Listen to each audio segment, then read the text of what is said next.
त्या त्या आपल्याला गरबा पण खेळायचा आहे। जन्मोत्सव वगैरे उत्सव आले म्हणजे सर्वांनी उभं होऊन आणि नृत्य करायचं आहे। भगवंताला प्रसन्नतेसाठी आपल्याला गरबा खेळायचा।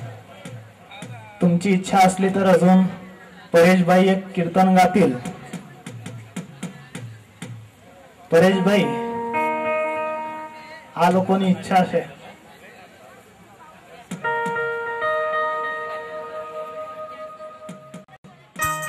तरी सर्व लवकरच कथा मंडपामध्ये येतील। थोड्या वेळामध्येच आपल्या कथेचा इथं प्रारंभ होणार आहे। तरी सर्व हरिभक्त कथा मंडपामध्ये येतील।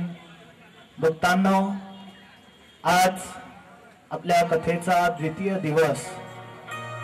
प्रथम सत्राच्या प्रारंभी वक्ता पूजन ग्रंथ पूजन करण्यासाठी आपल्या कथेचे यजमान श्री प्रमोद दादा झांबरे नीलकंठ महाजन स्टेजवरती येतील। त्याचप्रमाणे संहिता पाठी जे संत आहेत त्या ग्रंथांचं पूजन करण्यासाठी संहिता पाठचे जे यजमान आहेत ते यजमान पण स्टेजवरती येतील।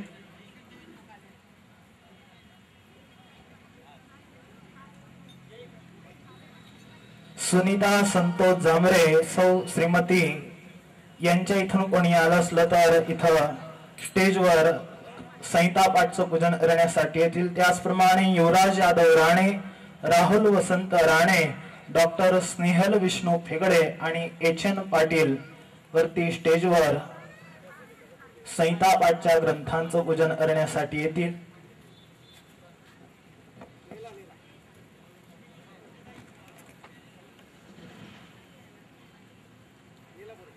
ग्रंथ पूजन श्री रिटायर्ड साले सुनील। त्यानंतर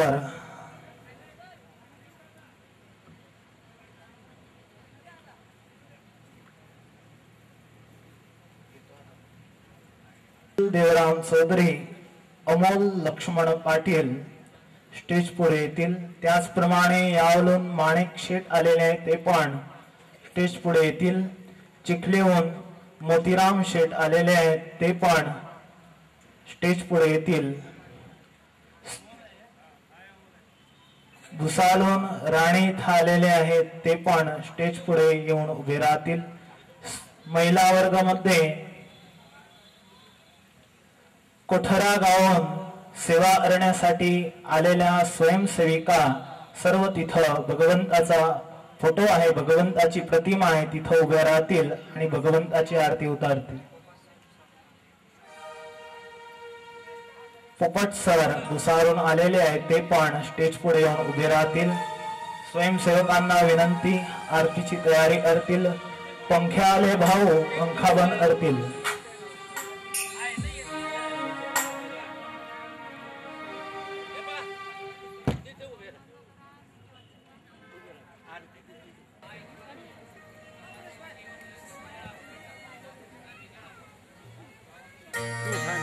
द्वितीय दिवसाच्या प्रारंभिक आरतीकडे भाव, प्रेम और श्रद्धा के साथ आरती की ओर। जय सद्गुरु स्वामी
साई महाराजनी आरती ग्रंथाला देऊन स्वतः घेऊन घ्या स्वयंसेवक भागवत यांची रसभर कथा आपल्याला ऐकवतील। कालच्या कथेमध्ये भागवत महिमा आपण ऐकला, त्याचप्रमाणे भगवंताचा परिचय पण आपण ऐकला। भगवान असे आहेत। आज आपल्या कथेमध्ये भक्तराज ध्रुव येणार आहे। भारत भूमीमध्ये दोन भक्त फारच परिचित झाले, एक ध्रुव आणि दुसरे प्रल्हाद। लहान वयामध्येच ज्यांना भगवान प्रत्यक्ष मिळाले। भगवंताला एक स्पेशल अवतार घ्यावा लागला ध्रुवासाठी। हरी स्वरूपे भगवान ध्रुवाला दर्शन देण्यासाठी प्रगट झाले।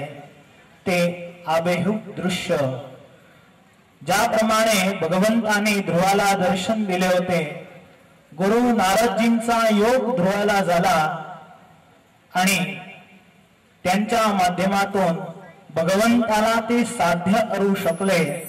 ते आबेहूब दृश्य, तीच प्रतिकृती आपल्याला इथं दर्शन होणार आहे, नयन सदृश्य होणार आहे। सुंदर भक्तराज ध्रुवाची कथा आहे, आपल्याला ऐकायची आहे। कथा तर फार मधुर आहे। द्वितीय, तृतीय आणि चतुर्थ या तिघही स्कंदांमध्ये कथा फार गहन आहे। एक ध्यानाने जर ऐकाल तर ध्यानात राहील, कारण की शरीर रचना आणि सृष्टीचं वर्णन या कथामध्ये येत आहे। म्हणून ध्यान देऊन जर कथा ऐकाल तर कथा ध्यानात राहील, नाहीतर मग कमलाबाईं सारखं होईल। एक कमलाबाईं होत्या, त्यांच्या इथं गावामध्ये महाभारताची कथा सुरू झाली। पंडितची कथा अर्थ होते। त्यांच्या सासूबाई होत्या, त्या सासूबाई रोज त्यांना आग्रह करत होत्या की चला चला कथा सुरू झालेली आहे, कथामध्ये एक दिवस तरी चल। कमलाबाई म्हणायच्या, माझी तुम्ही बघताय घरामध्ये किती काम असतं, त्यामध्ये एक दिवशी रविवार आला, आज पण रविवारच आहे। रविवार आला मग तर सासूबाईंनी हट पकडली की नाही, आज तर तुम्हाला यावंच लागेल। सुनबाईंना बळजबरी करून पण कथामध्ये घेऊन आल्या। नेमकी त्याच दिवशी द्रौपदींची कथा कथामध्ये आली। द्रौपदी चरित्र पंडितजी सांगत होते। कथा पूर्ण झाल्यानंतर सासूबाई सुनबाईंना विचारतात की सुनबाई, आज तुम्ही कथा ऐकली, कथामध्ये काय आलं? तुम्ही पण विचारता घरी गेल्यानंतर। त्यावेळी सुनबाई म्हणाल्या की आई, आज तर कथामध्ये द्रौपदींची गोष्ट आली। द्रौपदींनी 5 पती केले तरी सुद्धा शास्त्रकार त्यांना पतिव्रता म्हणतात। 5 पती अरुण जर त्या पतिव्रता राहत असल्या तर मी दादा अरे। बघा, पूर्व आणि अंत्य अनुसंधान घेतल्याशिवाय जर कथा ऐकली तर कथा ध्यानात राहत नाही। म्हणून सर्वांनी एक ध्यानाने जर कथा तुम्ही ऐकाल तर द्वितीय, तृतीय आणि चतुर्थ स्कंदाची कथा सृष्टीची गहन कथा आहे। चला वक्ताश्रींच्या श्रीचरणी प्रार्थना करूया की भगवंताचे जे शेष चरित्र आहे, विशेष कथा आहे, ती तुमच्या मधुर कंठामध्ये आम्हा सर्व श्रोताजनांना तुम्ही कथाचं पान अरवा। पूज्य वक्ताश्री।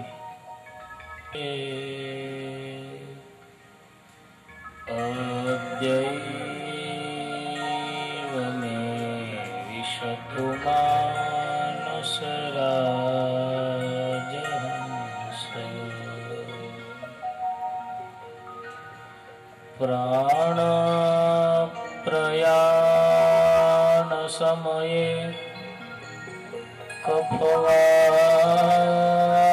पित्तये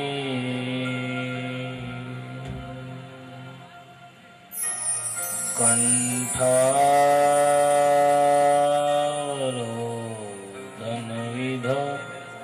स्मरणं कुतस्ते।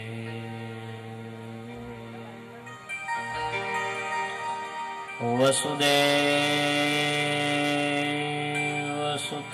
देवा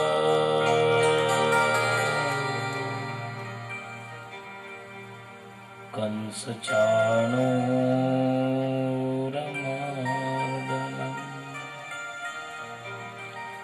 देवकी परमानन्दम्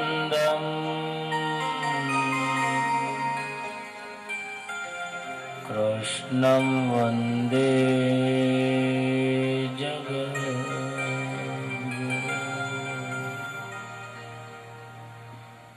धर्मदेवसुतं देव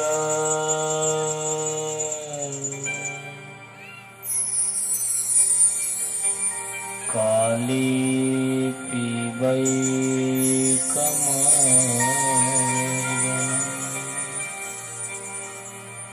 प्रेमवती परमानन्दम्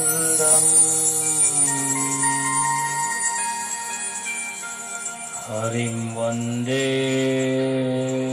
जगद्गुरुम्।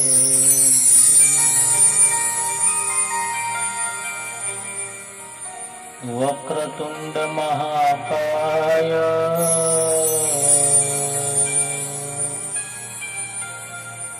सूर्यकोटि समप्रभ निर्विघ्नं कुरु मे देव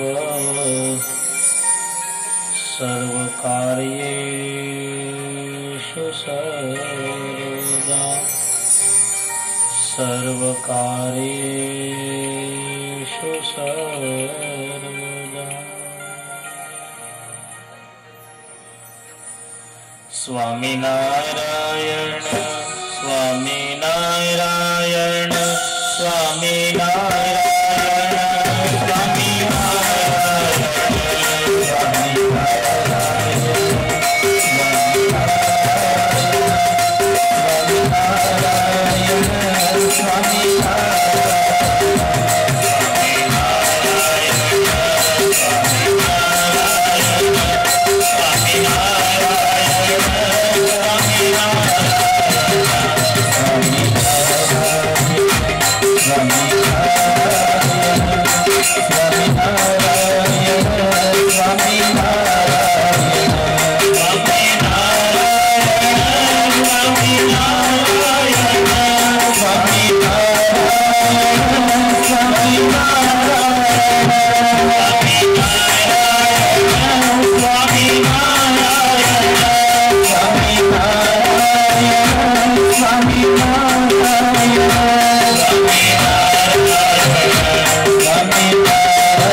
स्वामीनारायण भगवान की जय।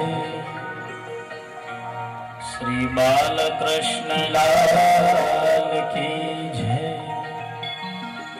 श्री रामचंद्र भगवान की जय। श्री लक्ष्मी नारायण देव की जय। श्री राधा कृष्ण देव की जय। श्री नर नारायण देव की जय। श्री विघ्न विनायक देव की जय। श्री कष्ट भंजन देव की जय। श्री सद्गुरु देव की जय। श्री भारत माता की जय।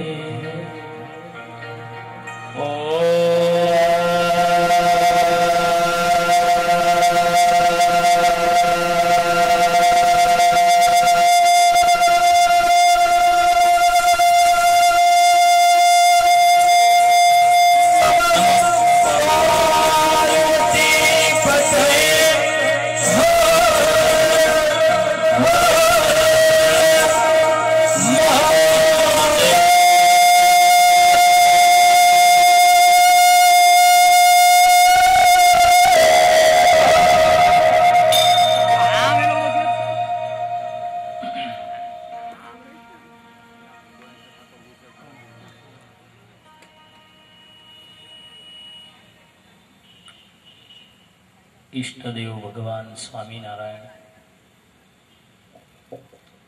श्री कृष्ण परमात्मा ज्यांच्या असीम कृपेने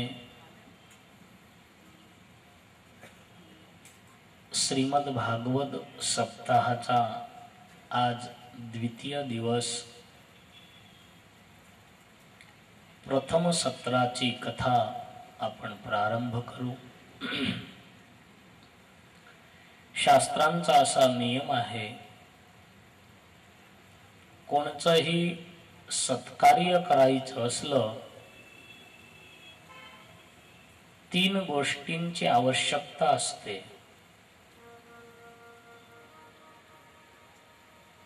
यत्न, इच्छा आणि अनुग्रह।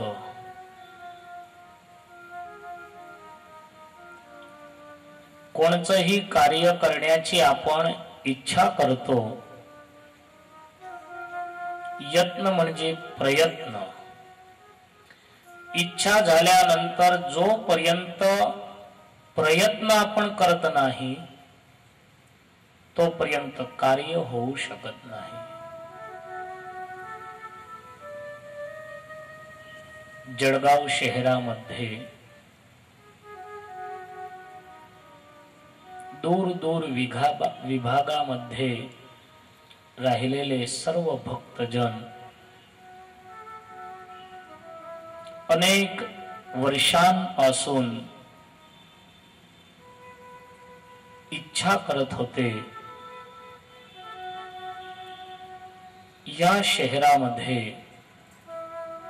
त्यामध्ये पण ह्याच सागर पार्कवर कितीतरी भगवंताच्या कथा झालेल्या आहे।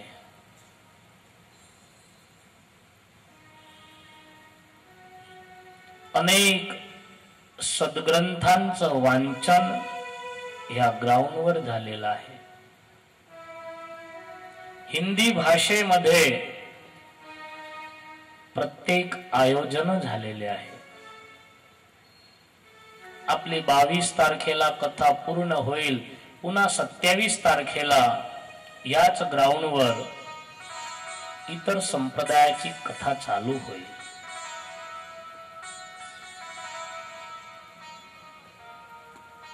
कितीतरी वर्षांपासून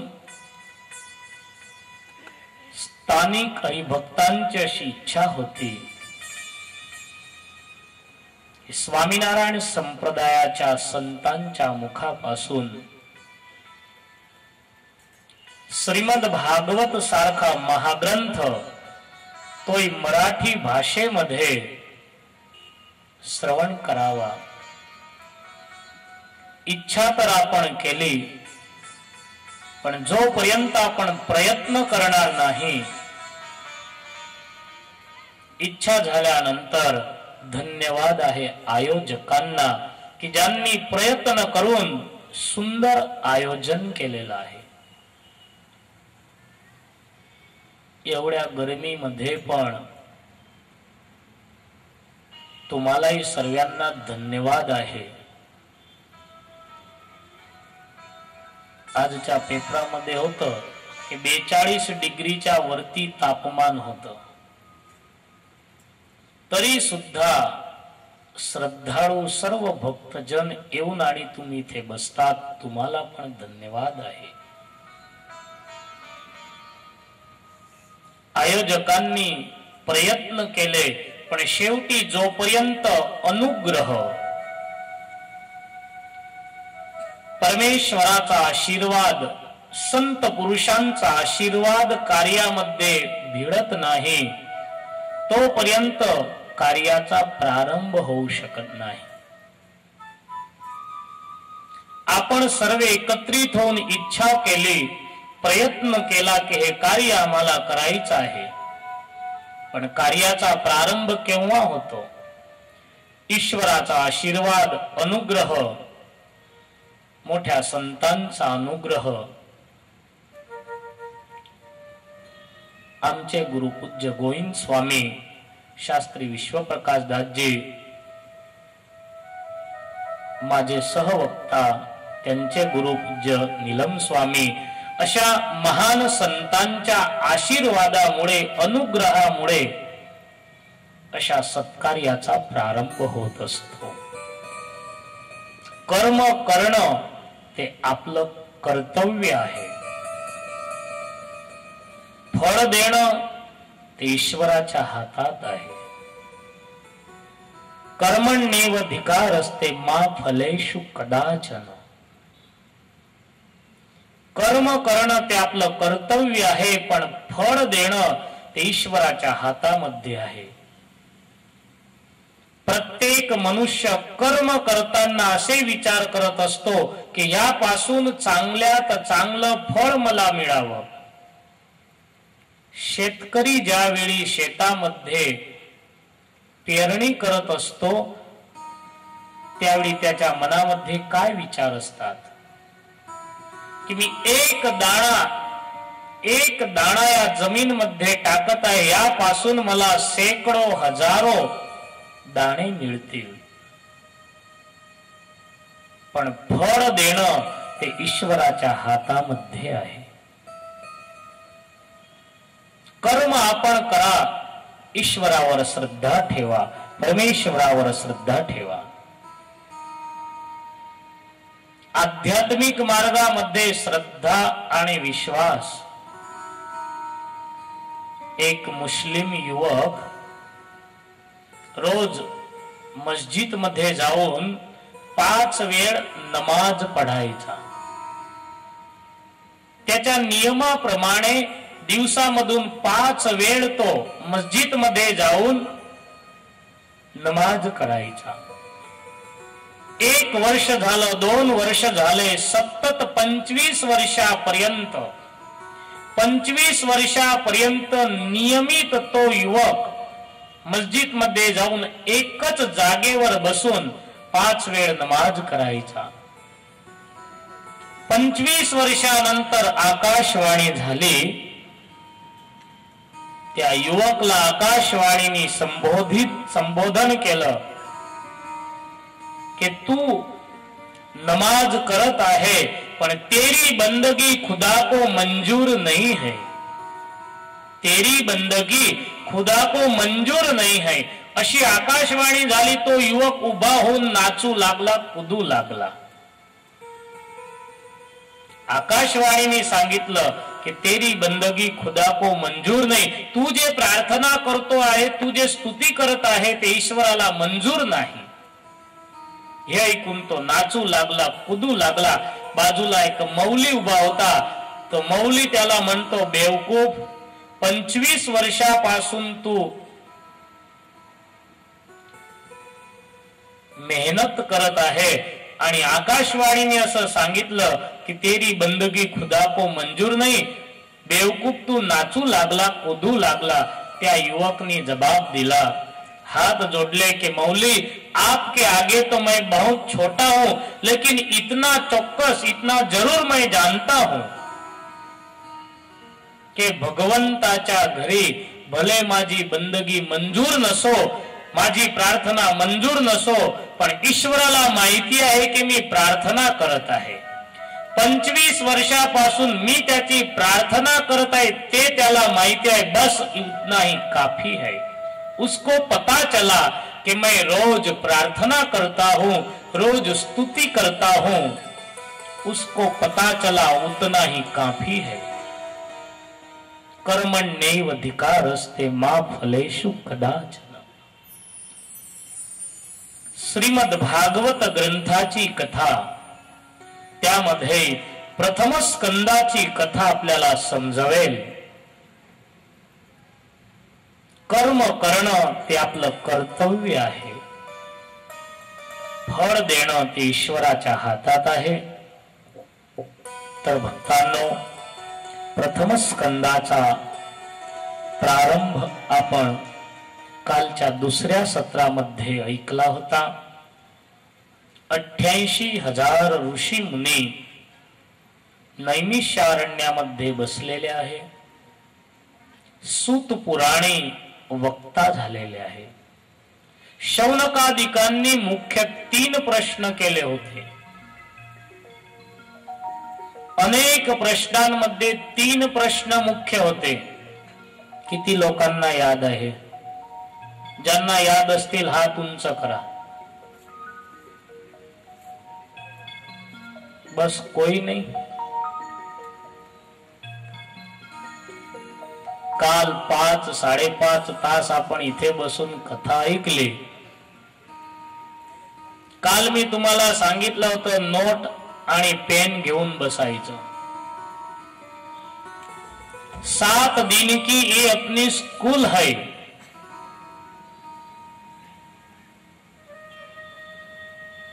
आजच्या स्कूल आणि कॉलेजांमध्ये आजीविकाचं शिक्षण मिळेल, पण ह्या आपल्या स्कूलमध्ये, आपल्या ह्या शाळेमध्ये आत्मकल्याणाचं शिक्षण मिळेल. 3 मुख्य प्रश्न होते. त्यामध्ये 2 प्रश्नांचं उत्तर आपण ऐकलं.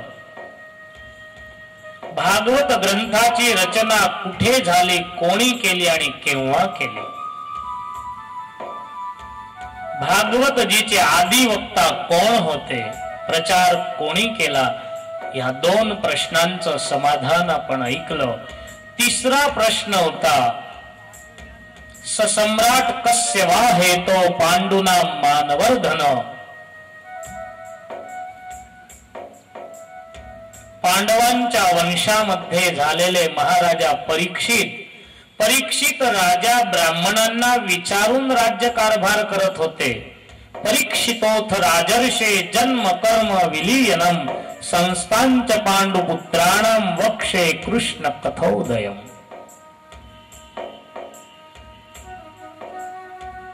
परीक्षित ब्राह्मणांना विचारून राज्यकारभार करत होते.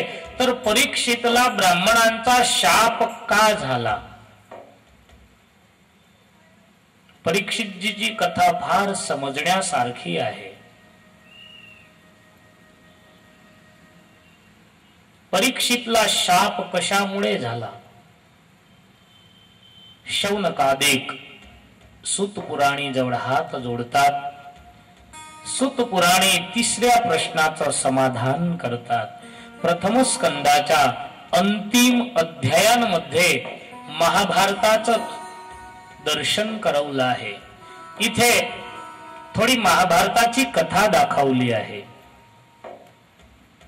परीक्षितच्या जन्माची कथा इथे दाखवलेली आहे. कौरव आणि पांडवांचं युद्ध लगभग पूर्ण होण्यात आलं. एक बाजूला पांडवांचा विजय आणि कौरवांचा पराभव निश्चित झाला. कौरव सेनामध्ये सर्वांचा नाश झाला. कुरुक्षेत्राच्या रणमैदानामध्ये दुर्योधन मृत्यूशय्येवर पडला होता. शरीरामधून प्राण निघत नव्हते. एक बाजूला संध्याचा समय होता. पांडव त्यांच्या छावणीमध्ये जाऊन आणि आनंद किलोल करत होते. पांडवांचा विजय जाहीर झाला. अश्वत्थामा कुरुक्षेत्राच्या मैदानामध्ये दुर्योधन जवळ आला. दुर्योधनाची दशा पाहून अश्वत्थामा बोले की मित्रा, एवढा तू दुखी आहे, यापेक्षा तू देह सोडून दे. त्यावेळी दुर्योधनाने जबाब दिला की अश्वत्थामा, तुझी गोष्ट खरी आहे, पण माझ्या शरीरामधून जीव निघत नाही. मृत्यूशय्येवर पडलेला दुर्योधन अश्वत्थामाला म्हणतो की मित्रा, मला आज विचार तो येत आहे की आम्ही 100 होतो आणि समोर 5 पांडव होते. आम्ही 100 होतो, समोर 5 पांडव होते. आमच्या सर्वांचा नाश झाला. 5 मधून 1 पण कमी झालेला नाही. आणि अश्वत्थामा आवेश मध्ये येऊन आणि प्रतिज्ञा करू लागला. एक मित्राला प्रसन्न करण्यासाठी, खुश करण्यासाठी अश्वत्थामांनी प्रतिज्ञा केली की हे मित्रा, उद्याच्या सूर्योदयापूर्वी 5 पांडवांचं मस्तक आणून तुझ्या चरणी मी ठेवील. दुर्योधन विचार करू लागला की एवढं मोठं महाभारताचं युद्ध केलं, त्या युद्धामध्ये 5 काय 1 पण पांडवाचं मस्तक कापलं गेलं नाही. आणि अश्वत्थामाने प्रतिज्ञा केली, एकच रात्रीमध्ये 5 पांडवांचं मस्तक मी आणून देईल. संध्याचा समय होता. थोडं अंधार झालं. कुरुक्षेत्रामध्ये मृत्यूशय्येवर दुर्योधन विचार करत होता की अश्वत्थामा 5चं मस्तक कसं आणेल. अश्वत्थामानी कृतवर्माला सोबत घेतलं. अश्वत्थामाने विचार केला की जर कपट मी नाही केलं तर पांडवांचं मस्तक आणू शकणार नाही. आज आनंदच्या व्यतिरेक मध्ये सर्व पांडव आरामात झोपतील. जेव्हा झोपले असतील तेव्हा सर्वांचे मस्तक मी कापून आणेल. धीरे धीरे धीरे धीरे रात्र होऊ लागली. द्वारकाधीशला चिंता वाढू लागली. 5 पांडव झोपलेले आहे. एक बाजूला अश्वत्थामा हातामध्ये तलवार घेऊन रस्त्याने येत होता. भगवान द्वारकाधीशला चिंता झाली. भगवान कोणाची चिंता करतात. अनन्याश्चिंतयन्तो माम ये जना पर्युपासते तेषां नित्यभियुक्तानां योगक्षेमं वहाम्यहम्. गीताजीच्या 9व्या अध्यायामध्ये भगवान द्वारकाधीश यांनी हा श्लोक लिहिलेला आहे. भगवंताला कोणाची चिंता असते. भगवंताला तुकाराम भक्ताची चिंता होती. नरसिंह मेहताची चिंता होती. मीराबाईची चिंता होती. ग्लास मध्ये पाण्याच्या जागी विष होतं. विषाचा ग्लास घेऊन आणि मीराबाईंनी ते पान केलं. चिंता करणार भगवान होता. आज पांडवांवर कष्ट येणार होतं. पांडवांना चिंता नव्हती. कोणाची भगवान रक्षा करतात पांडवांच्या जीवनावरून आपल्याला माहिती पडेल भगवान आपली रक्षा केव्हा करतील. रात्रीच्या 12 वाजता भगवान द्वारकाधीश जिथे पांडव झोपले होते तिथे गेले. अर्जुनाला लात मारून भगवान द्वारकाधीश म्हणतात की चलिये आपल्याला गंगाच्या किनारी जायचं आहे. 5 पांडव रात्रीच्या 12 वाजता उभे झाले.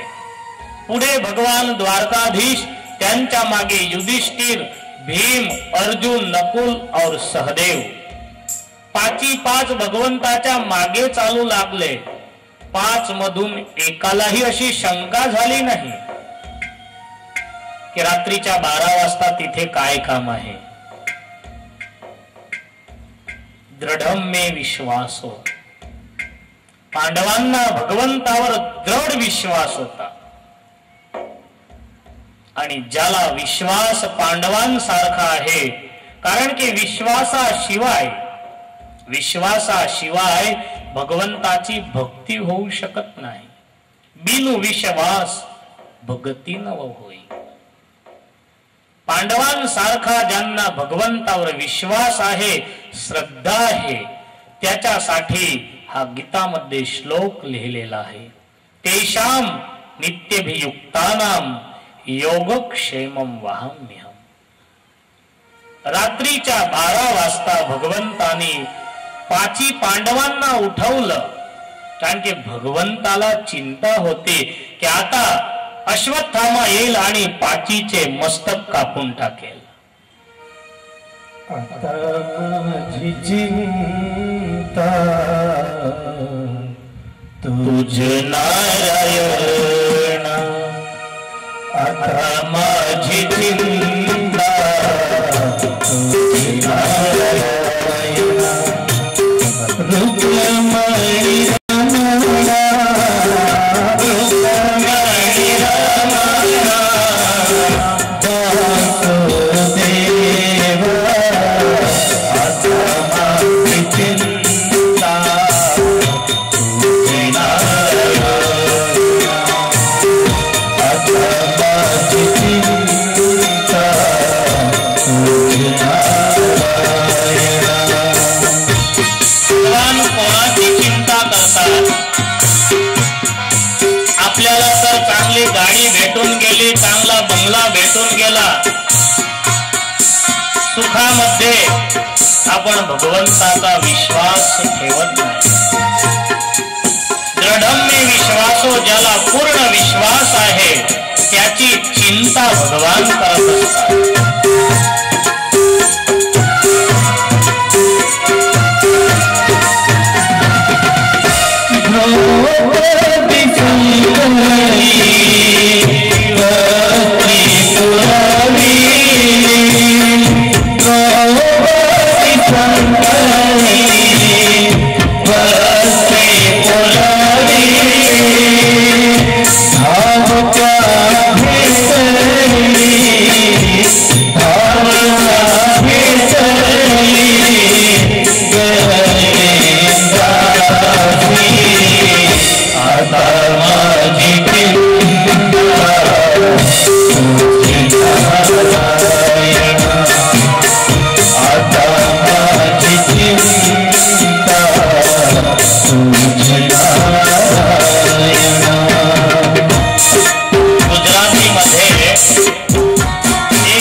भगवान कोणाची चिंता करतात? पांडवांसारखं ज्याचं जीवन आहे. रात्रीच्या 12 वाजता भगवान पांडवांना घेऊन गंगाच्या किनारी गेले. ज्या ठिकाणी पांडव झोपत होते त्या ठिकाणी पांडवांचे 5 मुलं कुमार अवस्थामध्ये होते. 5 अवस्था सांगितलेल्या आहे. बाल्य अवस्था, पौगंड अवस्था, किशोर अवस्था, कुमार अवस्था आणि नंतर शेवटी युवा अवस्था. 5 वर्षाचं बाळक जोपर्यंत असतं तोपर्यंत बाल्य अवस्था आहे. 6 वर्षापासून 10 वर्षापर्यंत पौगंड अवस्था, 11 पासून 15 पर्यंत किशोर अवस्था सांगितलेली आहे. 16 पासून 20 पर्यंत कुमार अवस्था आणि 20च्या पुढे 21 पासून युवा अवस्था. बाल्य, पौगंड, किशोर आणि कुमार अवस्था हे 5-5 वर्षाच्या सांगितलेल्या आहे. पण युवा अवस्था आपल्या हातामध्ये आहे. 21 वर्षापासून युवा अवस्था चालू होते. कोणी 30 वर्षापर्यंत युवान राहतो, कोणी 40 वर्षापर्यंत, कोणी 45 वर्षापर्यंत युवान असतो, कोणी 50 वर्षाचा असतो तरी युवान दिसतो, कोणी 35 वर्षाचा असतो तेव्हापासून म्हातारा दिसतो. पांडवांचे मुलं कुमार अवस्थामध्ये होते, म्हणजे 15 ते 20 वर्षाच्या मध्ये त्यांचं वय होतं. 18-20 वर्षाचा मुलगा झाला म्हणजे हाईट मध्ये तो त्याच्या पिता सारखा होऊन जातो. पांडवांची आणि मुलांची हाईट एकसारखी होती. ज्या ठिकाणी पांडव झोपत होते त्या ठिकाणी 5 त्यांचे मुलं झोपले. अश्वत्थामा रात्री तिथे आला. अंधाऱ्यामध्ये त्याला दिसलं नाही. त्याला असं की पांडव इथे झोपले. 5 मुलांचे मस्तक कापले, एक कपड्यामध्ये बांधून आणि कुरुक्षेत्रामध्ये मैदानामध्ये दुर्योधनाजवळ आला. दुर्योधनाचा हात पकडून म्हणतो की मित्रा, माझी प्रतिज्ञा मी पूर्ण केली. हे घे 5 पांडवांचे मस्तक.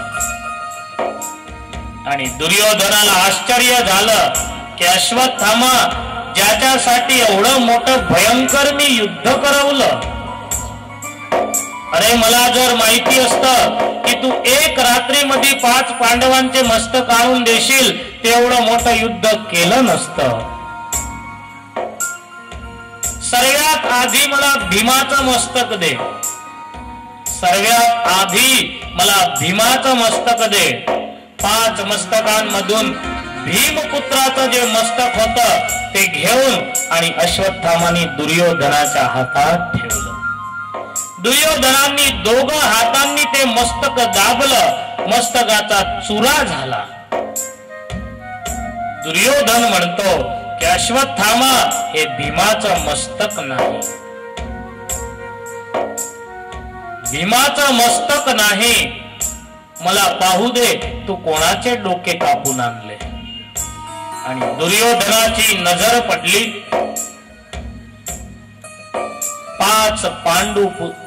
5 पांडवांच्या मुलाचे, युधिष्ठिर, भीम, अर्जुन, नकुल, सहदेव यांच्या मुलांचे मस्तक पाहून दुर्योधन जास्त दुखी झाला की अरे अश्वत्थामा, तू हे काय केलं? अश्वत्थामा, हे 5च मुलं असे होते की आमचा वंश पुढे चालवतील.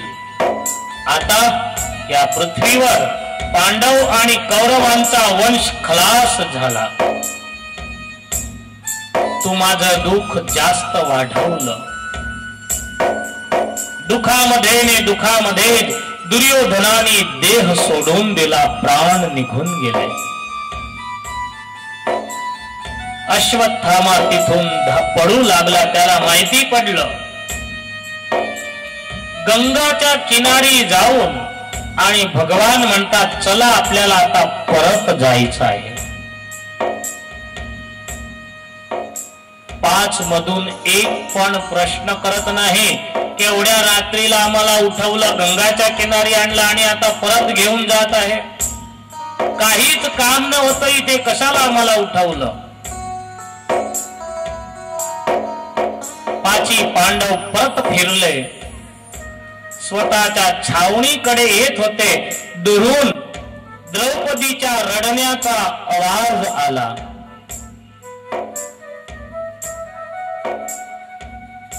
आपल्याला यामध्ये थोडी शंका होईल की भगवंताला माहिती होतं की अश्वत्थामा तलवार घेऊन मारण्यासाठी येत आहे. भगवान पांडवांना घेऊन गंगाच्या किनारी का गेले? पांडवांना सावधान का केलं नाही की अश्वत्थामा येत आहे, तुम्ही सर्व सावधान व्हा, शस्त्र धारण करा.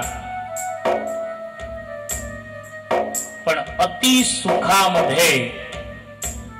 सुखामध्ये जीवात्मा भगवंताला विसरून जात असतो.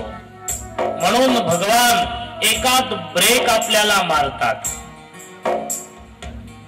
पांडवांचा विजय झाला.